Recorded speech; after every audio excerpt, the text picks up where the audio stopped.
Sometimes life gives us lemons. Sometimes it gives us lemonade. Other times it gives us something entirely out of left field that makes us say, WTF. But no matter what obstacles come, there is most often a way out on the other side, and we are once again victorious. My name is Dr. Rowe, and you are listening to my podcast about resilience.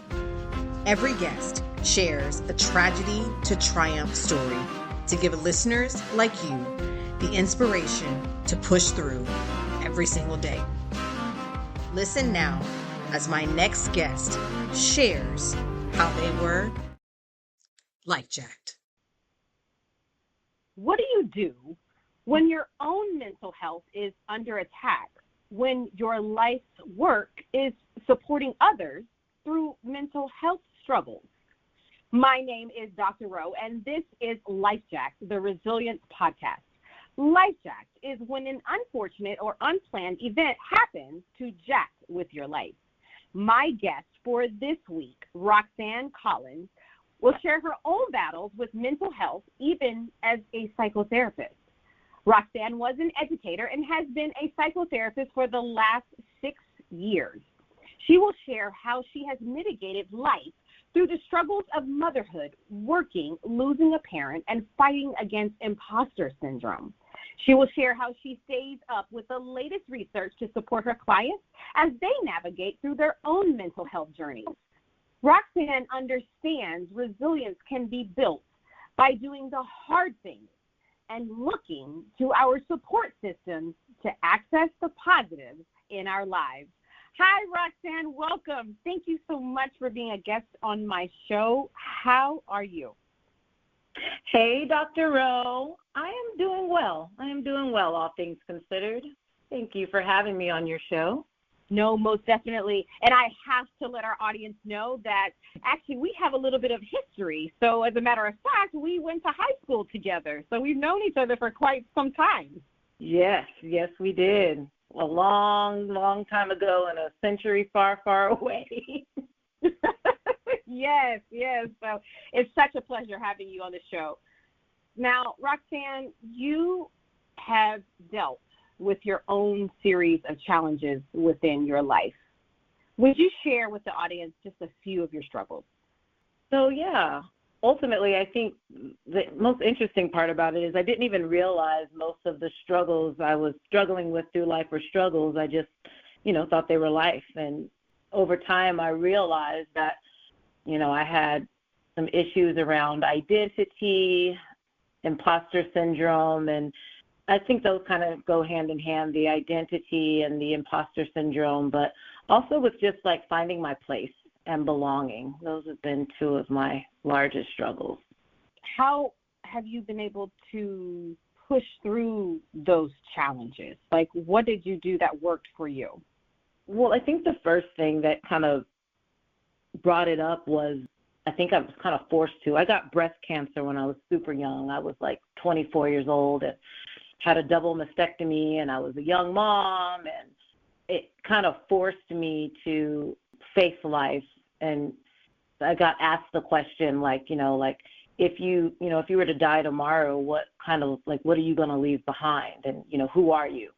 How do you want to be remembered? And I think at that moment, that was the first time that I started to ask the questions of who I am and started to realize that I did have some struggles around identity because I couldn't answer that question. So part of the work that I've done to push through it is really, just living with intention, trying to think about who am I outside of what I do and who I am to other people. And through that big question, who am I outside of what I do and who I am to other people, it has led me to be more secure in my identity and also to find a sense of belonging because I belong to myself. Wow, I cannot believe that you had to face breast cancer in your 20s, having a double mastectomy, and then you just mentioned identity with being a woman, right? Part of our anatomy has to do a lot with our identity. And you had to go through a double mastectomy. Wow. So did you have a support system within all of this? I thought I did.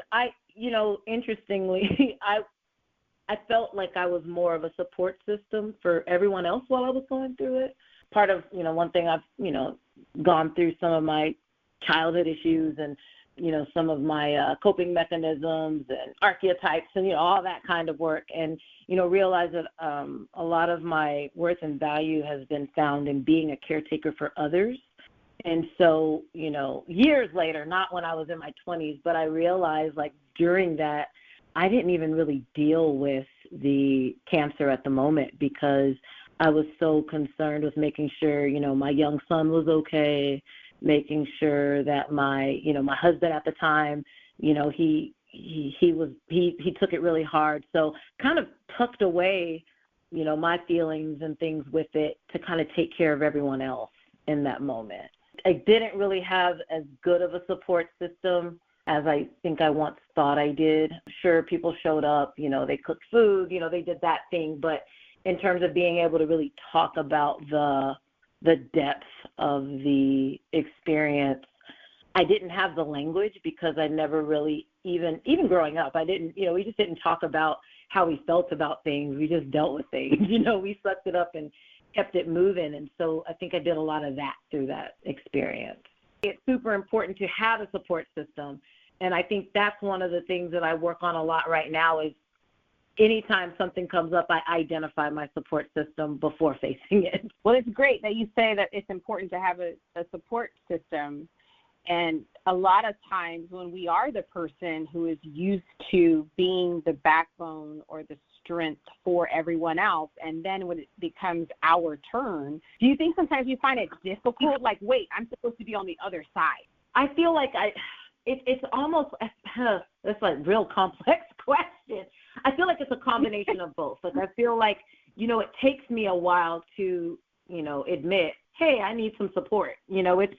It's an act of Congress to get me to ask for help. And so what I found, has happened in the past is when, you ask for the help, it's like the response is kind of like it's shock. Like I get but you're so strong. Like we don't even know how to help you, Roxanne. Like you're not supposed to need help. And, that might not be said, but I think that's a lot of the feeling I used to live with. So, I don't even think I let myself get to that point, especially back then. I would ask for support. If I didn't feel supported, I would just, pick it up and take care of it myself. Another challenge, right? So being a strong person, and you are a mother, and so then you are a strong mother, right? Mm-hmm. And lots of times those of us who are strong, independent mothers, we struggle with this whole work-life balance thing, right? Because, that's a huge buzzword, work-life balance. Right. What helped you manage this and push through those guilty moments? Help us moms. I think it was grace. Like I think I was an elementary educator for 10 years. So working in elementary school, and that was when my son was super young. So I recognized the impact that moments and like small attention with intention, how much more powerful that is than like a length of time present. So I think I gave myself more grace around that as a mom, just recognizing that, I might not be there for everything, but when I am there, I'm there with like all that I have. So I think the best answer for that is if you can be fully present when you're present, then your absence, isn't as it's not as detrimental because when you're there, you're fully there. I don't know. We've all seen I've been in the space where I'm at the event, but I'm on my phone or I'm distracted and I miss the basket or I miss the touchdown or, I'm in my head, so I'm not present. And I find that like even physically being there and not being present is hard. So I guess my biggest tip to parents and to mothers is to just engage when you can and give yourself grace for when you can't. I love that. And I especially love when you said you have to give small attention with intention. And I like that because I think we believe as parents, because I don't want to just make it seem like it's all about moms, but there's, wonderful fathers out there. And we think, we have to be at everything because if not, then my child will be in therapy, because I wasn't there, right? Without realizing, when ultimately, yeah. I was going to say, the reality is sometimes the kids are in therapy because you're at everything, right? Like, right. You also have to give kids, like, kids do need space, right? Like, they need space to figure things out. And I know when I'm there, I'm taking over, like. Right, the whole helicopter mom, right? The whole helicopter parent trying to, make sure everything is all right all the time. All the time and know everything.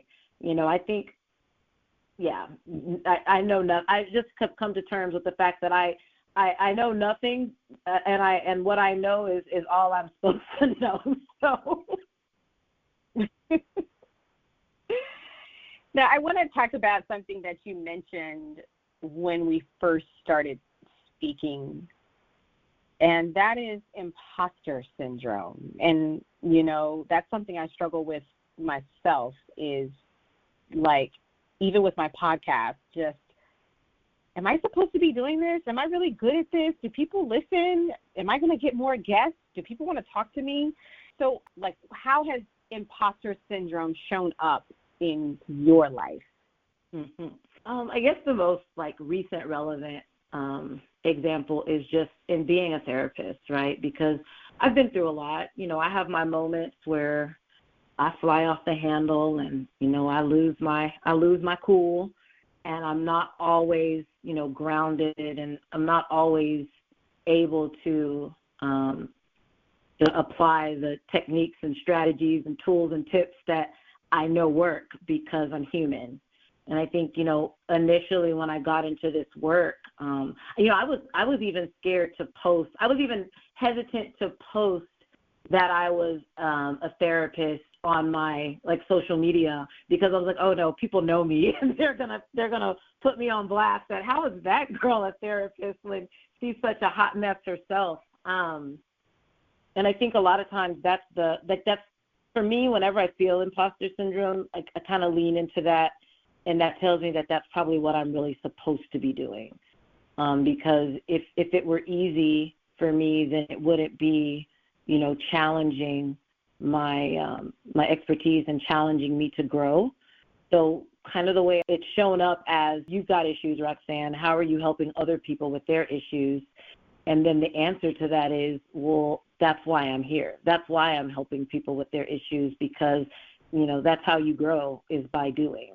So, yeah, it's showing up right now, because just like you have the thought about running a podcast, I'm like, what am I doing, being a guest on someone's podcast when, I don't even know, who would want to listen. But I think what I've learned over the years is that, whoever's supposed to hear it hears it, and, it speaks to, and you show up for who you do when you're supposed to. So, yeah. I love that. Whoever's supposed to hear it will hear it.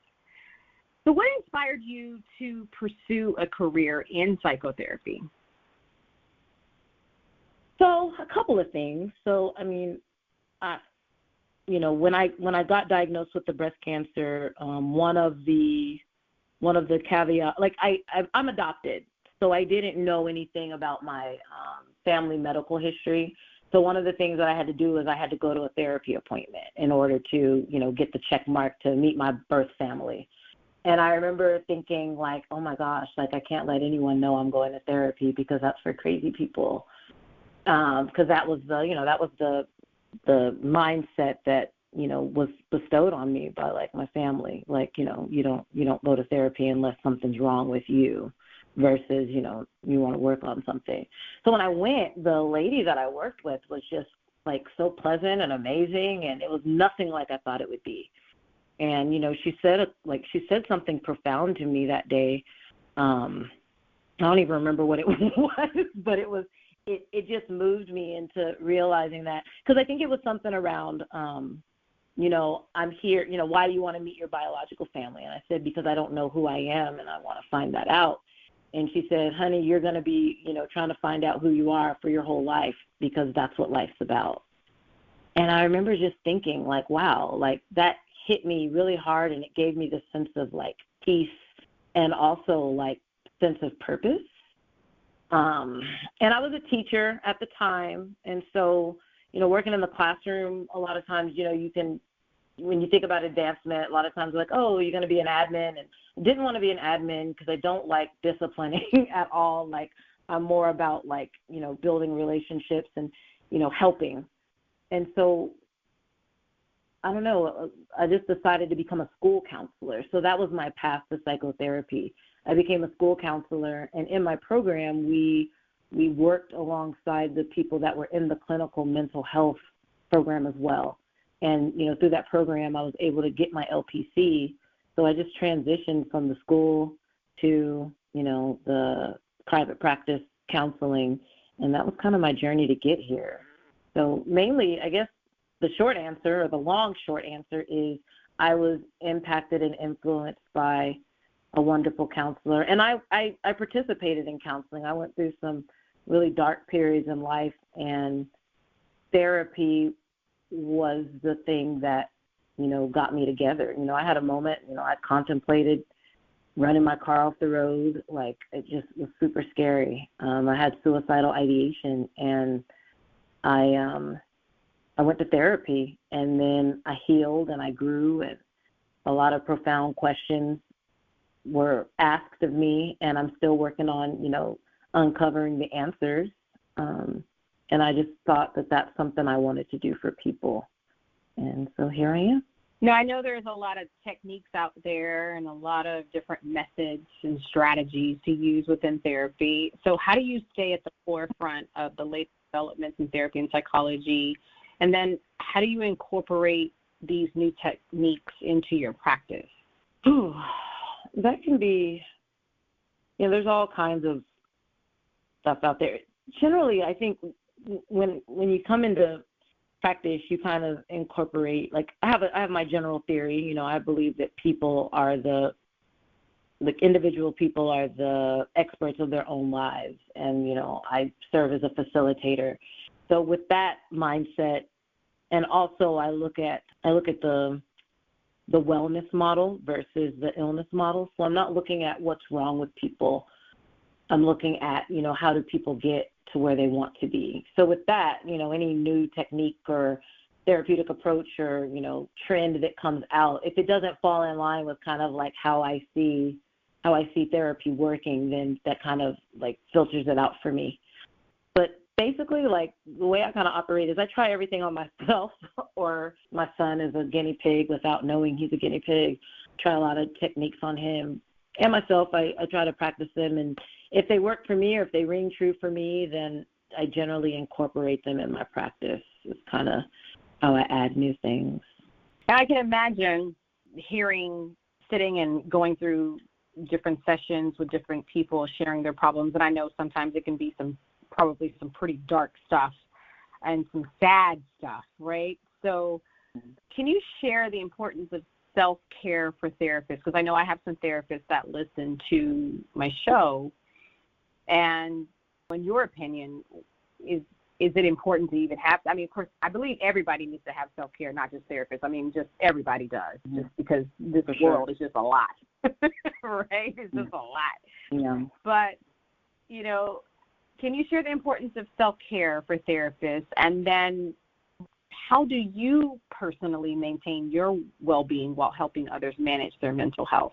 Yeah, for sure. So self-care is super important. It's one of the first things that we teach our clients. I kind of generally believe anything you teach other people would help them is probably a good idea for you to do it too. So one of the ways I incorporate self-care is I regularly attend therapy. I've been seeing my therapist for going on 9 years now. So I have a good, strong therapeutic relationship that I keep going. I'm gentle with myself. When I need to take time, I take time. My mother died in October of 2023. So with that, I probably didn't take enough time, but I did take the days. I took the days to go handle affairs and get things situated. And then I've built in time to grieve. I took a pause on taking new clients for a little bit. That's a form of self-care. Saying no to things that you can't commit to, or, if you already have a full plate and you don't really have room for anything else. Self-care is boundaries. I think boundaries is the number one way that you can exercise self-care without it feeling like you're spending money. A lot of the self-care techniques I hear a lot of people talk about can be expensive, but self-care is literally just making sure that, you fill your bucket, you put your gas mask on, that you are well and you are in a healthy space before you add more to your plate. I love to hear that you, as a therapist, you attend therapy yourself.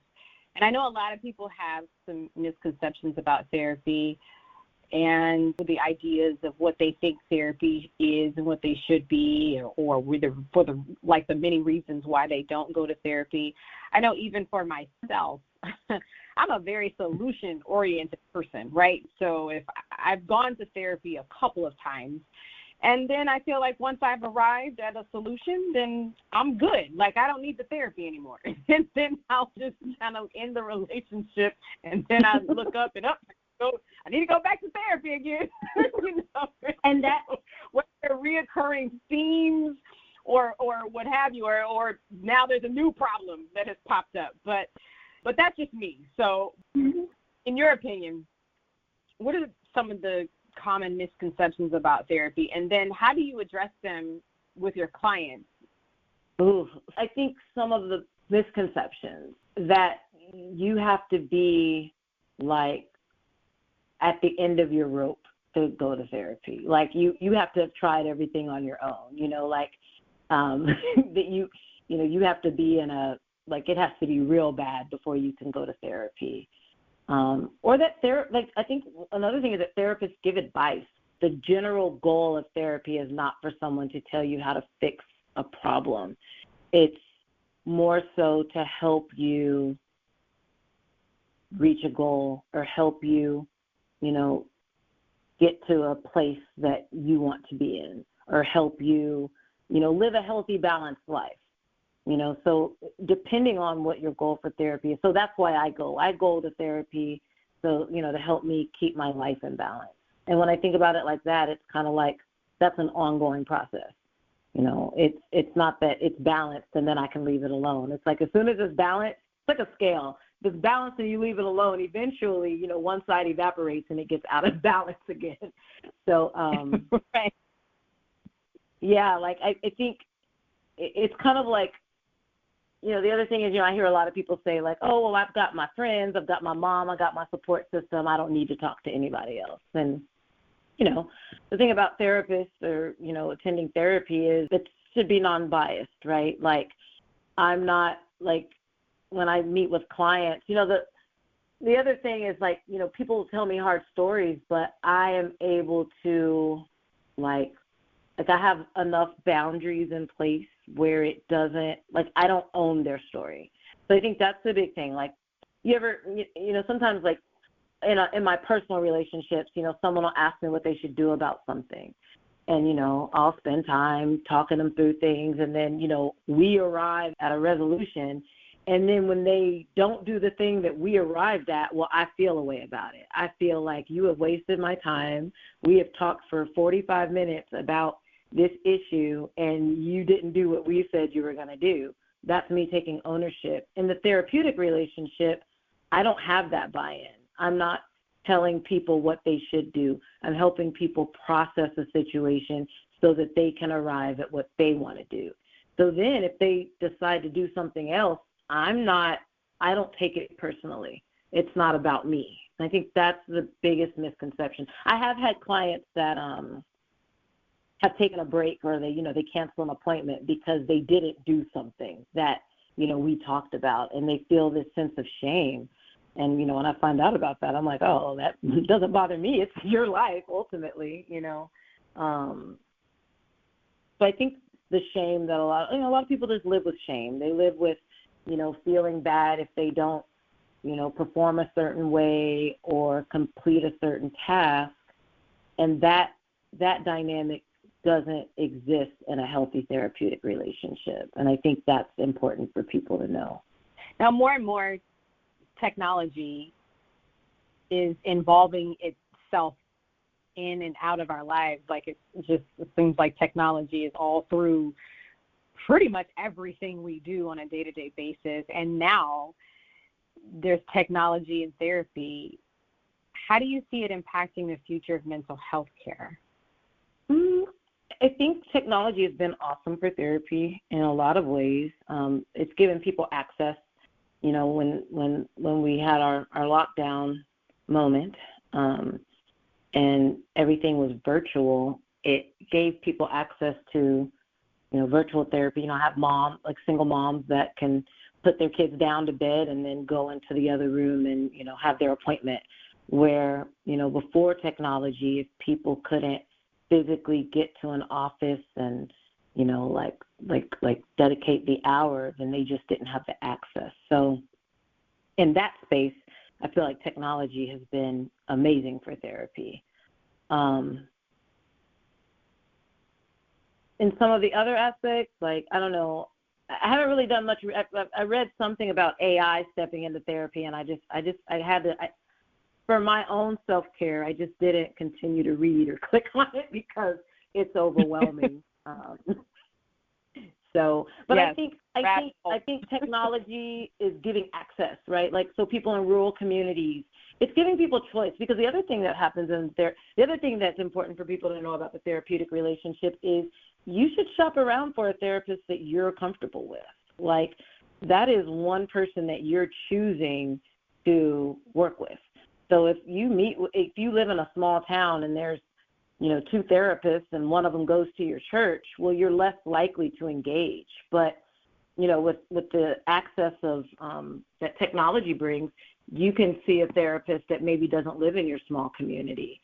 Or if there's a therapist that you're not comfortable with, you can try a few until you arrive at somebody that you build the rapport with and you're comfortable speaking with. So I think technology, as of now, has really helped therapy. And the other side is, even with social media and just people talk about therapy. And I think technology has given, we're talking about therapy on a podcast, right? That's literally technology. I'm wondering how many people will listen to a podcast where somebody talks about going to therapy and they'll go, oh, maybe I can go to therapy. So I think technology has definitely added some beautiful things to the therapy field. No, definitely. I would have never guessed that in my life that I would have a podcast essentially about resilience, right? And people pushing through, and therapy is mentioned lots of times on lots of episodes. And I guess in a sense, I've become an advocate for therapy for people, right? I'm not a therapist, I'm a life coach, which is totally different. But